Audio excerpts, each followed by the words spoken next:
alibi k'aw fo k'aw waleɲuman dɔn danti foli min na an taara an nana dantigɛli caman o tɛ o la an y'o de fɔ an bɛ don belebele hukumu kɔnɔna la n'o ye journée panafricaine des familles min ni o bɛ Mali muso bɛɛ ko fɔ n'o ka wele bɛ se Mali muso bɛɛ ma o y'a to bi an y'a fɔ ye cogo min na alibi ani an balima dɔw bɛ ɲɔgɔn fɛ ani minnu bɛ ka jɛ ka masala walasa ka kunnafoni sanuman di aw ma ka aw to aw sigiyɔrɔ la o hukumu kɔnɔna la an bɛ an fa fo an n'an ɲɛ jɔyɔrɔ n'o ye Asidi Usumani Sherifu Madani Hayidara a n'a ka denbaya bɛɛ lajɛlen ayiwa an tɛna a ko bila dagagirinda la an y'a bila yɔrɔ min na cɔ an bɛna ta ye an y'an ka ɲininkali kun ɲɛsinnen don an balimamuso ma ni o ye Madame Fatumata Sire Jakite an y'a ɲininka k'a fɔ n k'a bɛ se ka mun de fɔ an ye gɛlɛya min bɛ Mali musow kan a ka jɛ a ka se Mali denmusow ma ji ɲuman ko la ka taa se sanuya ɲuman ma ayiwa Madame Fatumata Sire Jakite o ɲininkali diyara n ye kosɛbɛ koro min ye sanuya ta yɔrɔ ye fɔ n'i ko du i ko muso n'i ko sigida i ko muso sanuya ta fanfɛla la n'i ko jamana yɛrɛ sanuya ka sabati i ko musow ka bolo di ɲɔgɔn ma hukumu kɔnɔna la hali bi du tɛ se ka jɛya ni muso tɛ musow b'u tɛgɛ di ɲɔgɔn ma ka duw jɛya pour que kɛnɛya bɛ se ka sabati n'a nana an ka sigidaw kɔnɔ fana musow de b'u bolo fara ɲɔgɔn kan ani denmisɛnninw k'u bolo di ɲɔgɔn ma pour que an bɛ se ka sigidaw jɛya fo ka se an ka jamana yɛrɛ ma walasa kɛnɛya bɛ se ka sabati n'o bɔra yen ji ɲuman hukumu fana kɔnɔna la ni ji ɲuman tɛ yen kɛnɛya tɛ yen ni ji ɲuman tɛ yen nɔ lasago ɲuman tɛ muso bolo sokɔnɔna la sigida kɛrɛfɛ tɛ wa an ka jamana fana a bɛ gɛlɛya kosɛbɛ parce que ni an bɛ diɲɛlatigɛ fɛn o fɛn kɛ ni ji t'an bolo sanko ji ɲuman baara don donc o de kama musow ka wulikajɔ caman a bɛ kɛ minisiriso yɛrɛ ka wulikajɔ caman ye ka laɲini kɛ foraji tɛ quartier minnu na foraji tɛ togoda minnu na ka se k'a ɲini ka di musow ma u bɛ se ka lafiya togoya min na ka se ka baara kɛ ni ji ɲuman ye se k'o de fɔ o kɔnɔna la ayiwa an bɛ fo i ka walawalali cogo ɲuman na an ma ɲɛsin an balimakɛ ma n'o ye Monsieur Ɲɛsama Ibrahim Monsieur Ɲɛsama ji bien vrai que musow ka baara ka bon ji kan nka cɛw yɛrɛ fana ni kuma diyara an b'a fɔ an bɛ ɲɔgɔn nɔrɔ bila ko la kosɛbɛ ka da ka cɛ yɛrɛ fana mago bɛ se ji ma ayiwa ji le fait que ji tɛ sɔrɔ ji ɲuman ani fana sanuya yɛrɛ fana tɛ sɔrɔ ni nin fila dɛsɛra muso la ou bien denmisɛnninw na an denmusow la a bɛ se ka kɛ kɔlɔlɔ jumɛn de ye ka ɲɛsin an ma an ka kɛnɛya bundakun kan a ka diya ka taa se sɔrɔ na sira ma a ka diya ka taa se an denw ka kalanko ma yala a bɛ se ka kɛ kɔlɔlɔ ye ka ɲɛsin an ma. ok min fɔ i ka o ɲininkali la ji sɔrɔbaliya a bɛ na ni fɛn caman ye diɲɛlatigɛ la n'i y'a mɛn diɲɛlatigɛ yɛrɛ fɔlɔ i b'a fɔ ji fɛn bɛɛ de lielen don ji la o hukumu kɔnɔna na an bɛ halisa an ka jamana ɲɛmɔgɔ fo n'o ye général d'armée Asimi Goyita ye a ka œuvre sociale mun bɛ yen ni o bɛ ka jibon don walakata ka taa Mali fan caman fɛ a kɛra sababu ye a ye gɛlɛya caman ta ka bɔ musow kan sinon i bɛna ye k'a fɔ ji n'ale ma labɔli kɛ muso yɛrɛ tɛ se ka sabati komi balimamuso bɔra k'a fɔ cogo min na n'i y'a mɛn sanuya ji de bɛ mɔgɔ la sanuya n'i y'a mɛn kɛnɛya ji de bɛ min n'i y'a mɛn fɛn o fɛn ji de bɛ kɛ k'a bɛɛ kɛ wa n'o ji ma labɔli kɛ i bɛna ye k'a fɔ banamisɛnnin a bɛ kɛ sababu ye banamisɛnnin du kɔnɔna na ka ɲɛsin muso ani den musomanninw ma o bɛ walankata parce que ni ji ma labɔli kɛ ji bɛ nɔgɔ de mɔgɔ hakɛ min kan ka jɛ ji min na ni jama cayar'o ma a bɛ kɛ sababu ye ji in tɛ sanuya o bɛ bana de lase mɔgɔw ma ni ji ma labɔli kɛ i bɛna ye k'a fɔ ko jamana ɲɛmɔgɔw ka laɲini min bɛ yen n'o ye ka hali den musomanninw ka kalanko don ba la a bɛ kɛ sababu ye ka den musomanninw ka kalanko dansara la cogo di n'i y'a mɛn muso ji ni jiko kuma bɔra du kɔnɔ dɔrɔn muso de bɛ i ye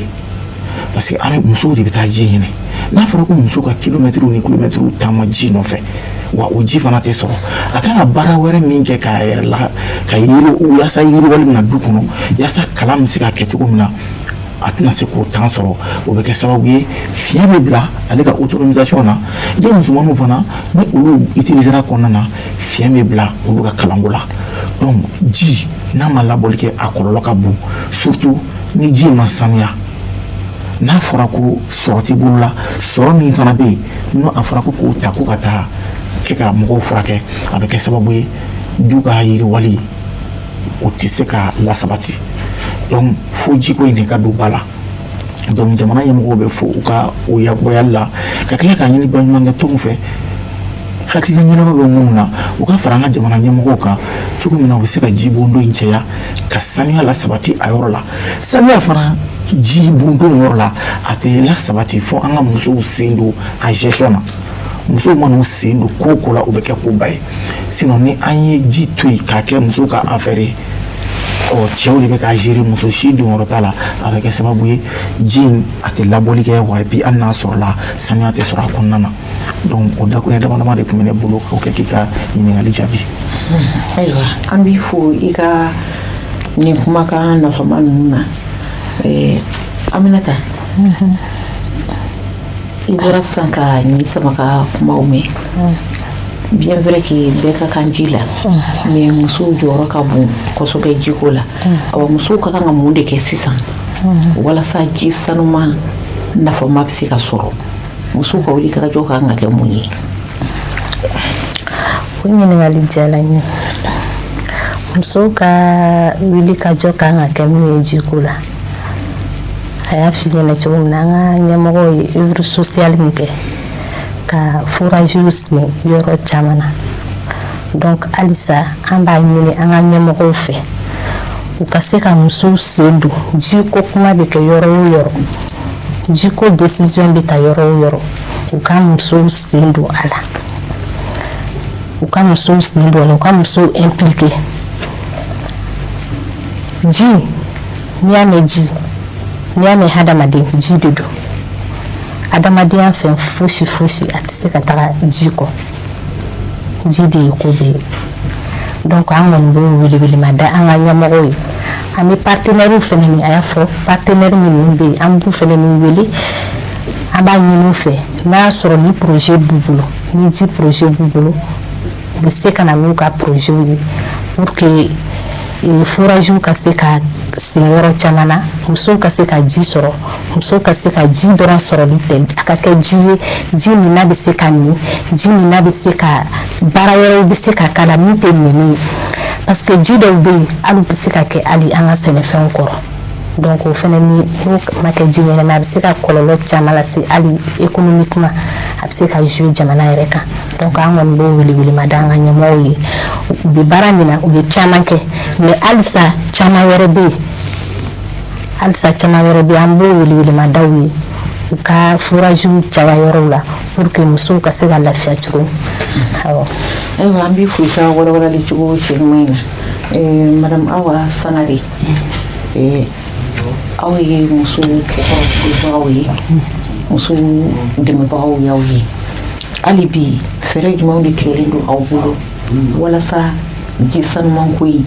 ani musow ka se ka sanuya sɔrɔ a lakika la u ka se ka sabati cogo min na muso kelen kelenna bolo ani denmusow bɛɛ kelen kelenna fɛ. An ka musow kɔkɔrɔdonbaga ye ani denmisɛnninw n b'o o yɔrɔ fara kan an tɛ musow dɔrɔn kɔkɔrɔ ma dɔn. Komi bi thème ɲɛsinnen don musow ni denmisɛnninw de ma c'est pour cela n y'a fɔ ka ɲɛsin o ma. Donc musow ka ji sanuman sɔrɔ u kan ka fɛɛrɛ minnu b'an bolo o de ye halisa ka musow dɛmɛ ka u ka damakasi kɛ n'an b'a fɔ a ma ko plaidoyer n kuma kɛɲɔgɔn tɔw bɔra k'a fɔ ko œuvre sociale caman kɛra nka halisa a tɔ bɛ kɔfɛ bari i bɛ taa yɔrɔ la i bɛ taga sɔrɔ halisa musow bɛ tagama de denmisɛnninw bɛ tagama ka taga ji ɲini n'u donna koko la i bɛ tagama min kɛ ka taga ji ɲini ka segin o wagati kɔnɔna la i kan ka se ka baara dɔ kɛ o kɔnɔna la denmisɛnnin kan ka se ka kalan kɛ o kɔnɔna la donc an ka kɛta ye ka musow dɛmɛ ka se ka damakasi kɛ ji tɛ yɔrɔ minnu na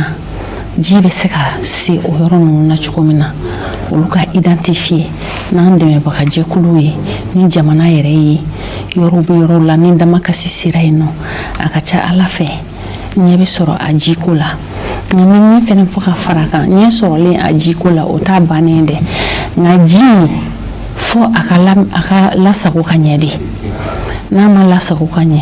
minɛn min ni a taara d'i ma ni o kan ka ji lase i ma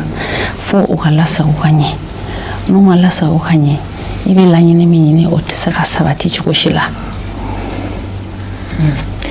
ayiwa an b'i fo k'i waleɲuman dɔn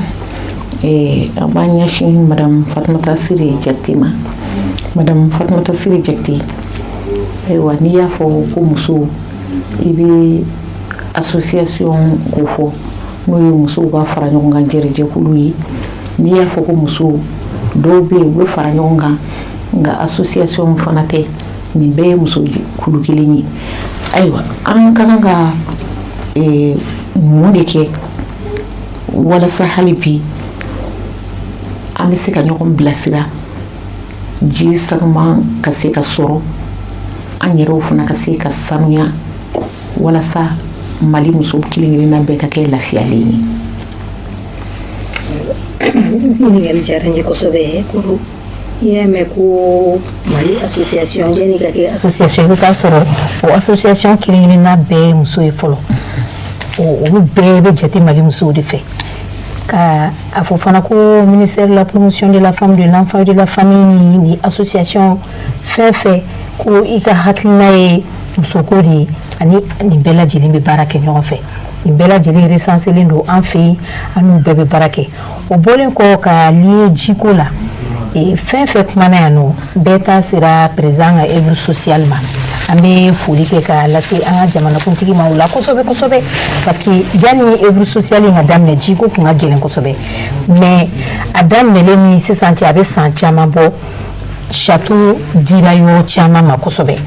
château dira yɔrɔ caman ma i bɛ se k'a fɔ ko château kɛra an ka yɔrɔ la a ti labɔli kɛ de sinon ko château ma kɛ a tɛ yen nɔ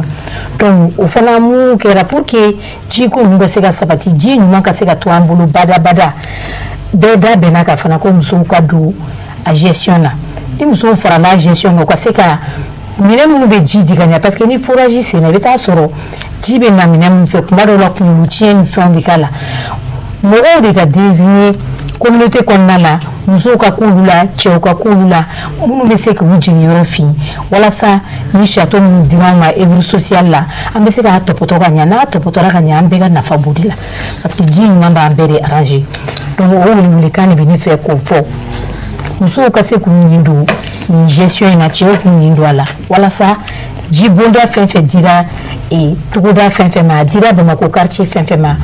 an bɛ se k'an ɲin don a la a bɛ se ka lasago ka ɲɛ n'a lasagora ka ɲɛ an bɛɛ ka nafa b'o de kɔnɔ an bɛ ji ɲuman sɔrɔ an bɛ damu sɔrɔ musow tɛ sɛgɛn a fɔra parce que i bɛ taa mun kɛ k'i bɛ taa ji ɲini yɔrɔ wɛrɛ n'a sɔrɔ i ka nafa sɔrɔ sira gulonnen don o temps na i b'a ye k'a fɔ ko i ka nafa sɔrɔ sira o bɛ dɔgɔya kosɛbɛ parce que e ka wagati bɛɛ bɛ kɛ ji ɲini fɛ a bɛ jouer denmisɛnninw ka école ko kan denmisɛnninw kan ka taa école la 8 heures ni denmisɛnninw taara depuis 6 heures ji ɲini yɔrɔ la n'olu na kuma bɛ kɛ 8 heures ye a b'u décourager dɔɔni kalan na donc ni nin ji bonda minnu dira an ma œuvre sociale fɛ an tɛ sɛgɛn an ka jamanakuntigiw foli la kosɛbɛ kosɛbɛ hali bi nin na parce que ji ye ɲɛnamaya de donc an b'o weleweleda de ka kɛ bɛɛ k'i ɲin don jiko min gestion na pour que minɛn minnu dira an ma ji bɛ na minnu fɛ a bɛ se ka lasago ka ɲɛ an bɛ se ka ji ɲuman sɔrɔ cogoya min na.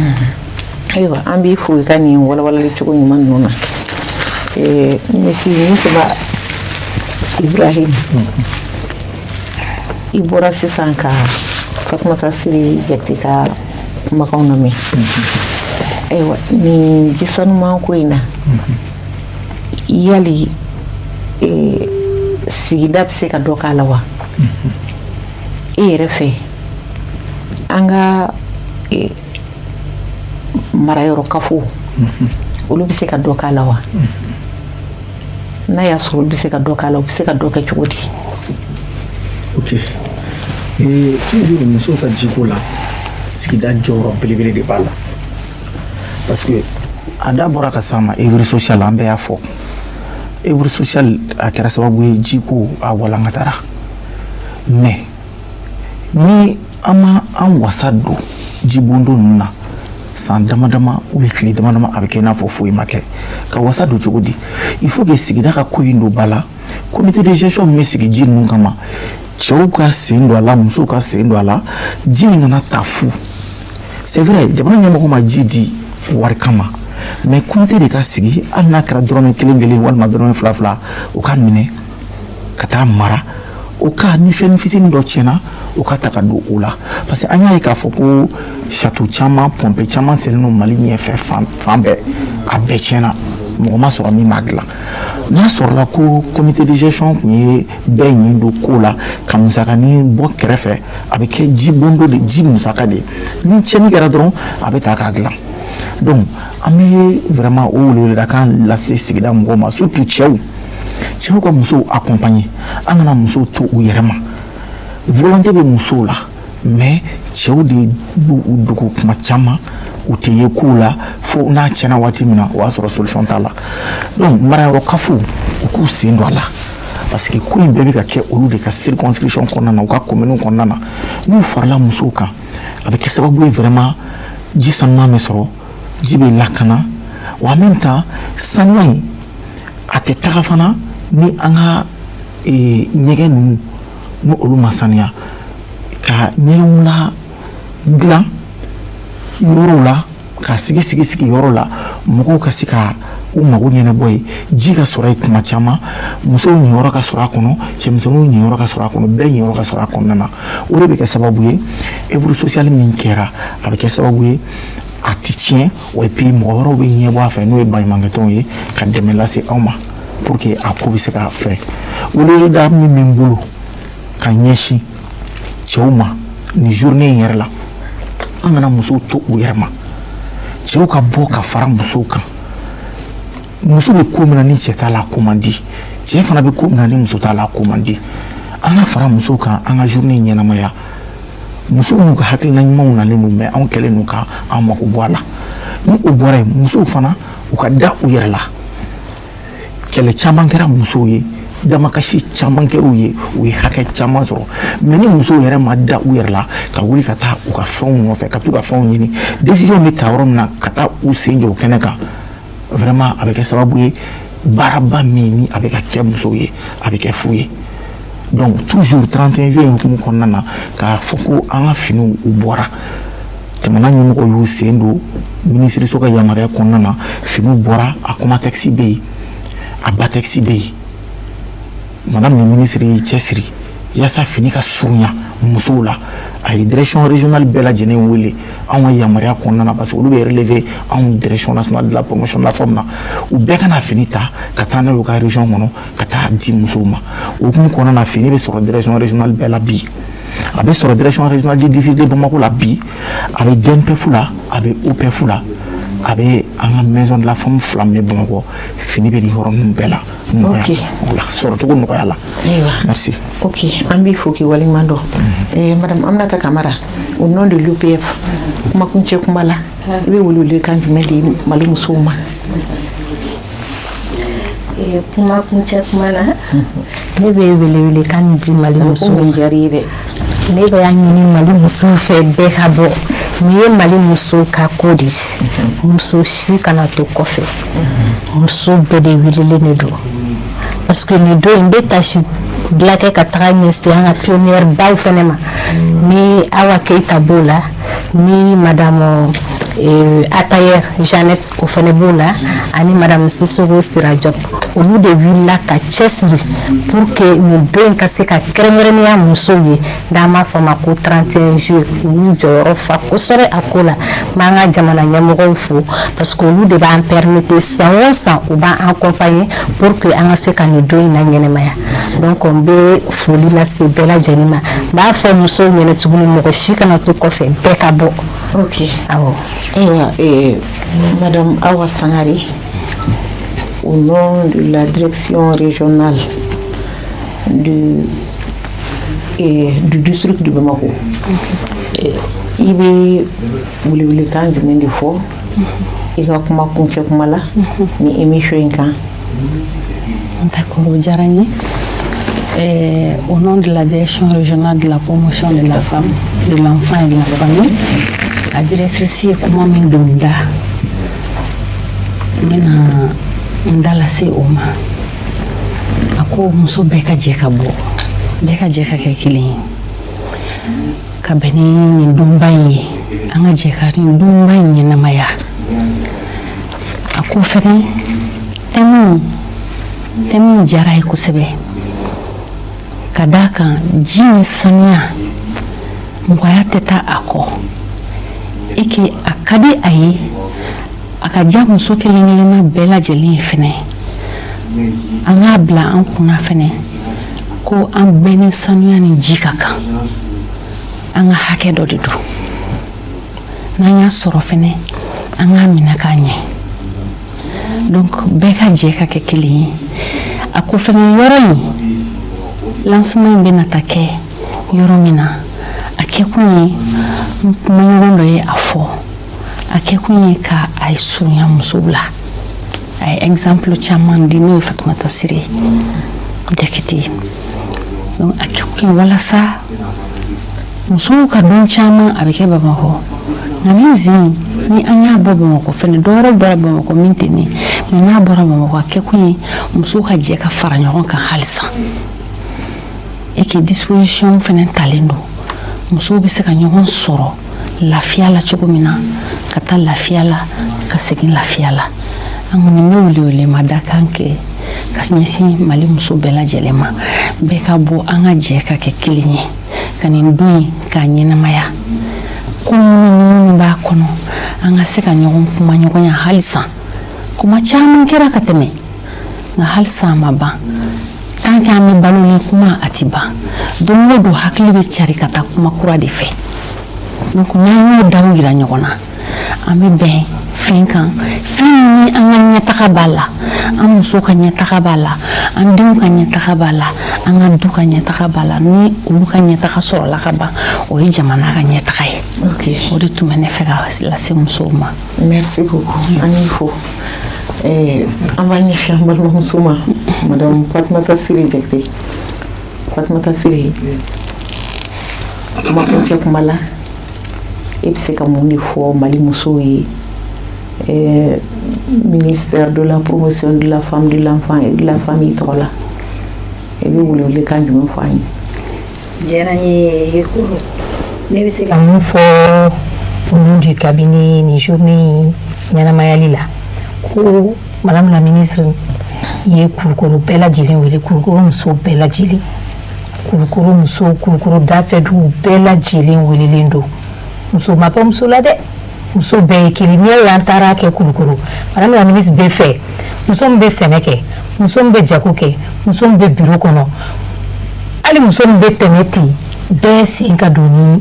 journée ninnu ɲɛnamayali la. Bɛɛ lajɛlen welelen don ka na an ka taa nin journée kɛ ɲɔgɔn fɛ hɛrɛ ni baden na